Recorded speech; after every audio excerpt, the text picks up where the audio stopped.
Last week we looked at what it means to understand the Bible as God's story. We looked at what the author of Daniel was communicating to God's people about a very tragic part of that story. God's people had been formed in order to be God's redeemer nation among all other nations.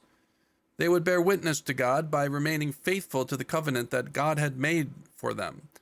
But they did not remain faithful. They trusted in other gods and trusted in alliances with other nations. This resulted in the exile of God's people from the Promised Land. But the amazing thing that we learned last week was, despite Israel's unfaithfulness, God was going to remain faithful to his people. Now, that didn't mean there wouldn't be consequences. That didn't mean that faithful people would not be swept up and suffer for the unfaithfulness of others. But it did mean that God would continue to tell his story through the lives of his faithful ones. And that brings us to the first story that we find in this amazing book, and this really is an amazing book. It is the only book to have been written in 3 different languages: Hebrew, Aramaic, and Greek. Only the first chapter of this book is written in the original language of the Hebrew people. Not only does this story take place at a very early point in Daniel's life, it is possible that he is as young as 13 years old. Not only then does the story set the stage for the rest of this young man's life, but it sets the stage theologically for everything that will come. I believe this is one of the reasons this passage was written in the audience's original language, because it is speaking to the Hebrews as Hebrews in Hebrew, and it is speaking at a big picture level. And what that means is that this story, this is a story through which we can understand all of the other stories that are to come. In the midst of their national failure and their exile into a hostile culture, God's people can still choose faithfulness. Let us read the text that we have this morning. This is Daniel chapter 1, verses 8 through 10. But Daniel resolved that he would not defile himself with the king's food or with the wine that he drank. Therefore he asked the chief of the eunuchs to allow him not to defile himself. And God gave Daniel favor and compassion in the sight of the chief of the eunuchs. And the chief of the eunuchs said to Daniel, I fear my lord the king, who assigned your food and your drink. For why should he see that you were in worse condition than the youths who are your own age, so you would endanger my head with the king? Our story begins with Daniel taking a stand for God. Look at the words that we've read. The text says, Daniel resolved that he would not defile himself. Daniel resolved something for God. To resolve oneself is to harden the mind and the will on a certain difficult course of action. It is to recognize that the thing you are about to do is not necessarily the easy path. It is not the path of least resistance, but it is the right path. And in Daniel's case, it was his faith in God that brought about his resolve. And we know that because the thing that he hardens his will to do and to accomplish is something that from any other perspective would seem very trivial and perhaps foolish. Our text says that Daniel resolved to not defile himself with the king's food and with the wine that the king drank. Now, I said this seems from a certain perspective to be trivial and foolish, and it seems trivial because Daniel is choosing one part of the priestly code to observe. Even though everything seems to point to the futility of such a course of action, defilement was a priestly concern. It was tied to the Ark of the Covenant and the temple and the priests who served in their official capacities. These also extended to the people as a whole insofar as they would come into contact with Yahweh's dwelling presence.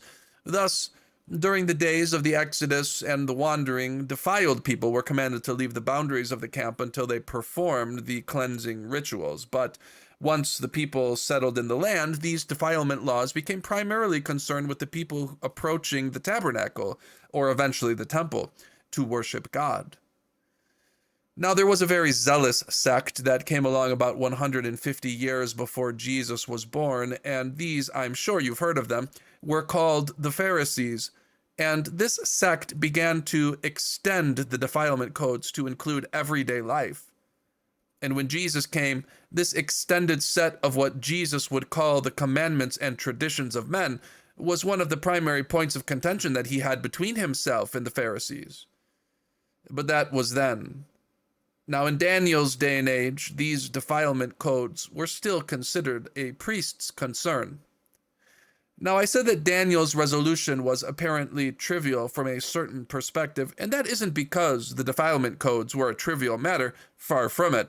They were given to instill a sense of heaviness and fear in the worshiping life of the nation of Israel. But Daniel's resolution is trivial because Daniel was defiled. There was much more to the defilement codes than simply not eating pork or drinking wine from a foreign king's table. And Daniel couldn't possibly keep the full holiness code. Therefore, he was defiled. In fact, some of the Old Testament prophets proclaimed that to be taken into exile at all was itself a defilement. And once a person was defiled, it simply wasn't an option to start picking and choosing to follow a few of the codes after the fact. But even more than any of this, what was even the point for Daniel to maintain ritual purity? He was a prisoner of the Chaldeans. He would not be entering God's holy temple to worship Yahweh anytime soon. And that is to say, he would never return to his homeland. And Daniel had to know that. So all of this seems trivial because it is so arbitrary. Why pick this, of all things, to resolve oneself upon? Now, there are many attempts by various scholars to explain the seemingly arbitrary nature of Daniel's resolve. One that many of us have probably heard was that the meat and the wine were sacrificed to the gods of the Chaldeans before being brought to the king's table. And that is true, but vegetables were also offered to the deities. It is both unhistorical and nonsensical to think that some of the foods from the king's table would have been blessed by Nebu, but some would not have been. So not only was Daniel's resolve seemingly trivial, but it was also quite foolish. The entire point of being fed from the king's table was to make sure these people grew up to be fit and healthy servants of the royal court. The nutritional program for these young men was not put in place because they wanted to make sure all of these people were defiling themselves by eating food sacrificed to idols. That was a uniquely Jewish concern that the Neo-Babylonians could hardly have cared about. They wanted these men to have every chance to grow up into capable and healthy servants of the Neo-Babylonian Empire. And we all know that if a person does not receive proper nutrition, they are not able to flourish, both physically, but also their academic performance would be hindered. These slaves weren't in training to represent the Babylonians at the World Olympics. They were there to become masters of the various branches of the Babylonian mystic arts and sciences. So if this resolve of Daniel's was both trivial and foolish from a certain perspective, then in what way was it not trivial and foolish? Because it wasn't trivial in God's sight. And that makes all the difference in the world. You see, Daniel's resolve was actually a very precious thing. But why? There is really only one explanation of this text which makes any sense. That Daniel's resolve was ultimately a resolve to maintain his identity as a servant of God, even though the world would make him a servant of this pagan nation against his will. There is no way that Daniel could have known the purpose that God had for him. There was no way that Daniel could have known the ways in which God would use his faithfulness. In that land of darkness, there was no way he could have known that God even cared about him anymore. God just let all of this happen. God just let this foreign king come and take him away from his temple and his presence. God had allowed Daniel to be taken away from his family and his people and his future and everything that he ever wanted out of life. How could Daniel even be sure that God wasn't just finished with Israel altogether, like many others thought during those dark days? Now, Daniel couldn't have known, but Daniel chose faithfulness. Daniel chose to be a servant of God, no matter what the circumstances were in his life. This was the beating heart of Daniel's holy resolve, and this was the heart of the man who, for the entire course of his 100-year life, would kneel by his window 3 times a day to pray towards the place where God's glory had dwelt. This was the heart of the man who resolved to be Yahweh's priesthood and Yahweh's worshiping people, regardless of the path of suffering God had laid before him. And so Daniel resolved that he would not defile himself. He would identify himself with God's people by taking his stand. This is where I will stand, so help me God, for I can do no other. Daniel chose the ground to stake his claim and to fly his flag and identify himself as the servant of God. Now Daniel couldn't have known, but Daniel's faith told him that God was still telling his story through his faithful ones. And Daniel knew that he wanted to be counted among the faithful. And God's first provision for Daniel is not to instantly show up to Daniel and wave his hand and make it all that much easier. No. Now God shows up for Daniel, but it isn't in a way that instantly resolves all the tension of Daniel's difficult journey of faith. God shows his favor for Daniel by simply making sure the chief eunuch doesn't instantly dispose of this troublesome Hebrew slave. I mean, in a situation like this, we can't expect a person like the chief of eunuchs, who of course would have been a fairly powerful servant in the king's court, to start explaining his hesitancy to a 13-year-old Hebrew slave, as we find him doing in the verses that we've read. This was God showing up for Daniel, but his divine provision can be a very subtle thing. You see, it was God opening the heart of a potential enemy to at least hearing Daniel out. Now, this is the first of 3 provisions that we will notice in our story, after Daniel makes his resolution. Now let's read on and find out what happens next, and let us see God's other provisions. Verse 11, Then Daniel said to the steward, whom the chief of the eunuchs had assigned over Daniel, Hananiah, Mishael, and Azariah, Test your servants for 10 days.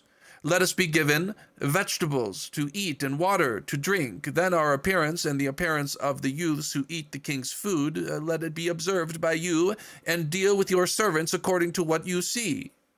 So he listened to them in this matter and tested them for 10 days. At the end of the 10 days, it was seen that they were better in appearance and fatter in flesh than all the other youths who ate the king's food. So the steward took away their food and the wine they were to drink, and gave them vegetables. So essentially what happens next is Daniel comes up with a plan. Now it's a rather simple plan, which essentially boils down to Daniel responding to the chief eunuch's hesitancy by saying, just give it a chance. 10 days. That's all we're asking. Your job won't be on the line. Your neck won't be on the line. If in 10 days we aren't at least the equal of all of the others here, then we eat the meat. No, it doesn't say that they would eat the meat after 10 days, but it can easily be inferred. What cannot be easily inferred is that Daniel knew exactly what God would do. How could he? This was a shot in the dark, but Daniel was basically a slave and he really didn't have many options. But if God did come through here, then that would be huge for Daniel and his friends. Then Daniel would have not only resolved to not defile himself, it would also then be clear to Daniel that God was blessing his resolve. And that's exactly what happened. This is the second way now that God shows up for Daniel. God blesses his resolve. And unexplainably, these vegetables not only give Daniel and his friends enough sustenance to keep pace with the other youth, but their appearance is even healthier than the others. And that's all that really happens here. Again, it is a rather modest provision, but in this provision, God will begin to tell his story through the faithfulness of this young man who resolved to maintain his identity as God's servant and as God's worshiper, even in the most difficult of situations. After the failure of his nation, God will still be telling his story in this world. God will still be working all things together for the ultimate good in the lives of those who love God, in the lives of those who have been called according to God's purposes. And God had a purpose for these young men.